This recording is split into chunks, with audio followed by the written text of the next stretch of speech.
Good Monday Matters. I know it's Tuesday. Yesterday was Labor Day, and many of you, like me, hopefully enjoyed some time off. Doris and I went to the Jack Daniel's distillery in Lynchburg, Tennessee. It's a neat little trip. We'd never been there before. I had to drag Doris away from the free testing table, but other than that, it was an uneventful day. No, it was a fun day, and I hope you had a good day.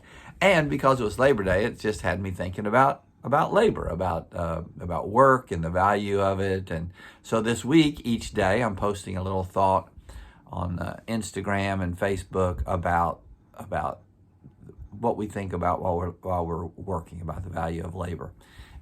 We are in the middle of a season when the value of it is not easily recognizable. We are in what some sociologists call the Great Resignation, where after the pandemic, people have decided not to go back to work, and they're just in mass this reluctance to work. We go into restaurants all the time, and there's a long wait to be seated with dozens of tables open. It's not because they don't have tables; it's because they can't get servers to work. Almost every business in our community has signs up that, we're now hiring. So we're in this great resignation where work has lost not only its appeal, but it's lost its value.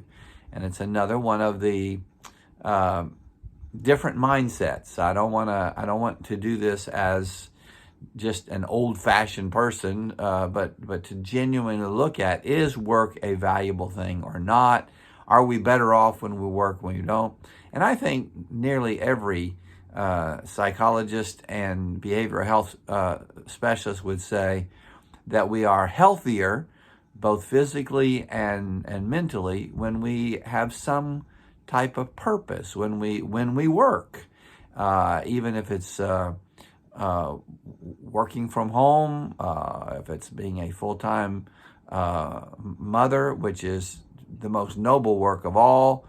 If it's a serving part-time at your church, like yours truly right now, whatever we do, if we do something, we're healthier and better off for it. So I jotted down some thoughts about work.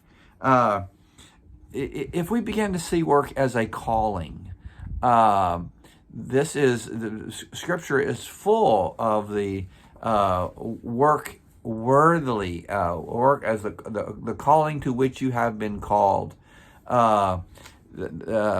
There's just all kinds of admonition about seeing work as a divine call, as something that God desires for you. And in just a minute, I'm going to talk about why that could be the case. But to see work as a calling, I've been called to be a productive member of society. I've been called to work.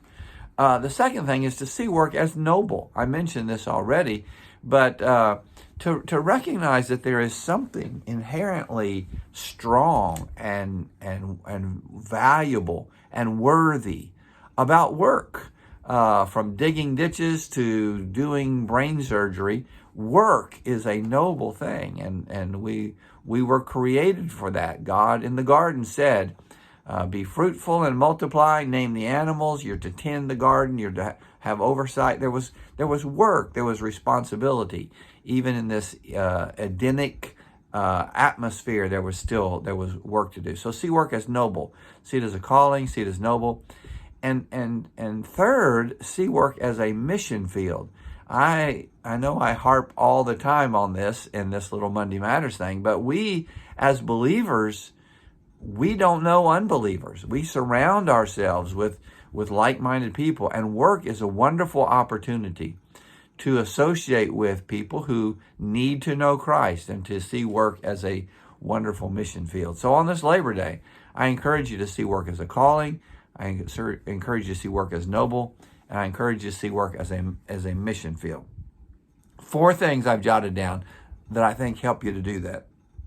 Number 1, keep work in perspective. When I was little, we used to watch The Seven Dwarfs, and they would sing, "Whistle while you work." Keep it in perspective. If I go to work begrudgingly and I hate this and this is an awful job, then I'm right. It is. If I go to work saying this is a good day, it's a wonderful opportunity to be able to work, then it is. So see work as a perspective. Number two, see work as an opportunity to produce, to be productive. We can do something. Rudyard Kipling said, if you can fill the unforgiving moment with 60 seconds worth of distance run, see it as an opportunity to produce. Number three, see work as a purpose. I do it for purpose. I'm working for my family. I'm working for the kingdom. There's a purpose to this. It's not just putting this widget together. There's a bigger and greater purpose. And then finally, see work as an opportunity to practice the presence of God. It is a chance, as Brother Lawrence said, to all day long. Brother Lawrence said in his famous little book, just lining the forks up right is an opportunity to practice the presence of God.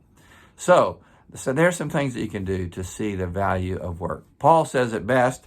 Paul says in Colossians chapter 3 and verse 23, whatever you do, work at it with all your heart as working for the Lord. So have a good work day. God bless you, and I'll talk to you next week.